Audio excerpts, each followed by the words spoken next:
SSC GD 2026 की तैयारी चल रही है और जाहिर है दिमाग में सबसे बड़ा सवाल यही घूम रहा होगा कि आखिर कौन सी फोर्स चुने।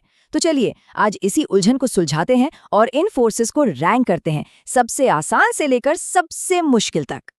देखिए, जब कोई तैयारी करता है ना, तो ये सारे सवाल मन में आते ही हैं। आराम, सुरक्षा, पोस्टिंग की जगह, ये सब चीजें बहुत मैटर करती है ना। तो चलिए इन्हीं सवालों के जवाब ढूंढते हैं और देखते हैं कि पूरी तस्वीर आखिर है क्या। तो चलिए सीधा रैंकिंग में उतरते हैं। हम शुरुआत करेंगे उन फोर्सेस से जो सबसे ज्यादा पसंद की जाती हैं, मतलब जहां जिंदगी थोड़ी स्टेबल और आरामदायक होती है।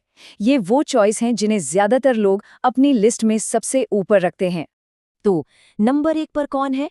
ये वो फोर्स है जिससे एसएससी जीडी की आप कह सकते हैं सबसे आसान और सबसे हाई डिमांड वाली फोर्स माना जाता है। और ये है सेंट्रल इंडस्ट्रियल सिक्योरिटी फोर्स, यानी कि CISF। अक्सर ये सलाह दी जाती है कि जो लोग पहली बार एग्जाम दे रहे हैं उन्हें इसे अपनी टॉप प्रायोरिटी रखनी चाहिए। लेकिन ऐसा क्यों? इसका कारण साफ है। पहले तो पोस्टिंग देखिए, एयरपोर्ट्स, मेट्रो, बड़ी बड़ी फैक्ट्रीज, मतलब ड्यूटी ज्यादातर शहरों में ही लगेगी। ये एक बहुत बड़ा प्लस पॉइंट है फैमिली के साथ रहने के लिए। बॉर्डर, जंगल या नक्सल एरिया से दूरी रहती है। और तो और ट्रेनिंग भी बाकी फोर्सेस के मुकाबले थोड़ी सॉफ्ट मानी जाती है और मेडिकल स्टैंडर्ड्स भी उतने सख्त नहीं हैं। ओके, तो ये थी CISF। अब आगे बढ़ते हैं नंबर 2 की तरफ। ये एक ऐसी फोर्स है जो बहुत प्रेस्टिजियस है, लेकिन इसमें जाना उतना ही मुश्किल है। ये है SSF, यानी सेक्रेटेरिएट सिक्योरिटी फोर्स। नाम से ही अंदाजा लग जाता है कि ये एक VIP फोर्स है। इसकी खास बात यह है कि इसकी वैकेंसीज यानी पद बहुत ही कम निकलते हैं और इसीलिए इसमें सिलेक्शन पाना एक बड़ी उपलब्धि मानी जाती है। सोचिए, इसकी सबसे बड़ी खासियत, पोस्टिंग लगभग हमेशा दिल्ली में। काम है पार्लियामेंट और मिनिस्ट्रीज की सुरक्षा। जिम्मेदारी तो बहुत बड़ी है, लेकिन ड्यूटी को काफी क्लीन माना जाता है और फैसिलिटीज भी टॉप नॉच होती हैं। सही में जिसका इसमें हो गया उसकी लाइफ सेट है, ये कहना गलत नहीं होगा। चलिए अब आते हैं नंबर 3 पर। ये एक ऐसी फोर्स है जिसे कई बार लोग थोड़ा सा अंडररेट कर देते हैं, लेकिन ये एक बहुत ही सॉलिड चॉइस है। ये है SSB, सशस्त्र सीमा बल। ये उन लोगों के लिए एक परफेक्ट बैलेंस हो सकती है जो बॉर्डर ड्यूटी का एक्सपीरियंस तो चाहते हैं, लेकिन बहुत ज्यादा हाई रिस्क वाले माहौल से बचना भी चाहते हैं। क्योंकि इसकी ड्यूटी भारत नेपाल और भारत भूटान जैसे आप कह सकते हैं कि काफी शांत बॉर्डर्स पर होती है। यहाँ हाई इंटेंसिटी नक्सल ऑपरेशंस भी कम देखने को मिलते हैं और ट्रेनिंग भी मीडियम लेवल की होती है। इसका सीधा सा मतलब है कि जो दूसरी हार्डकोर बॉर्डर फोर्सेस हैं उनके मुकाबले यहाँ लाइफ थोड़ी ज्यादा स्टेबल रहती।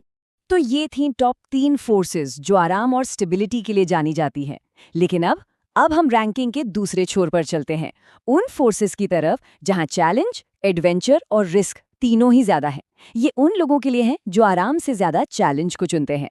यहाँ हम दो बहुत बड़ी फोर्सेस को आमने सामने रखते हैं। एक तरफ BSF, बॉर्डर सिक्योरिटी फोर्स। यहाँ ट्रेनिंग सख्त होती है, ड्यूटी मुश्किल है, आखिर देश की सरहदों की रक्षा करनी है, लेकिन इसके साथ मिलता है बहुत सारा सम्मान। फिर आती है CRPF।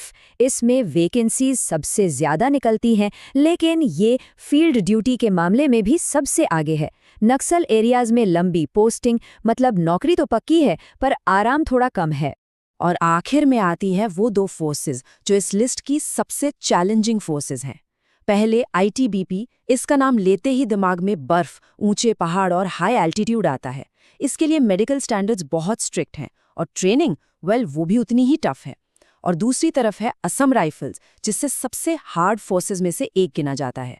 पोस्टिंग नॉर्थ ईस्ट में, जहां फील्ड ऑपरेशंस और रिस्क फैक्टर दोनों ही बहुत हाई हैं।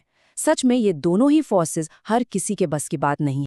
तो इस पूरे एनालिसिस के बाद सवाल ये उठता है कि अगर किसी को एक आसान और सेफ पोस्ट चाहिए तो उसकी प्रेफरेंस लिस्ट कैसी दिखनी चाहिए।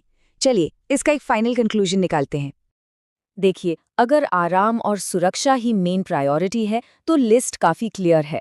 सबसे ऊपर रखें CISF को, शहरी जिंदगी और स्टेबिलिटी के लिए। उसके बाद SSF, अगर मौका मिले तो दिल्ली में VIP पोस्टिंग से बेहतर क्या होगा। और तीसरे नंबर पर SSB, जो एक बैलेंस्ड और कम रिस्क वाली बॉर्डर ड्यूटी का ऑप्शन देती है। तो सबसे आसान रास्ता कौन सा है, ये तो अब साफ हो गया है। लेकिन असली सवाल तो ये है कि एक कैंडिडेट आखिर चाहता क्या है। क्या मकसद सिर्फ एक आरामदायक नौकरी पाना है, या चैलेंज और सम्मान भी उतना ही जरूरी है? ये फैसला तो हर किसी को अपने लिए खुद ही लेना होगा।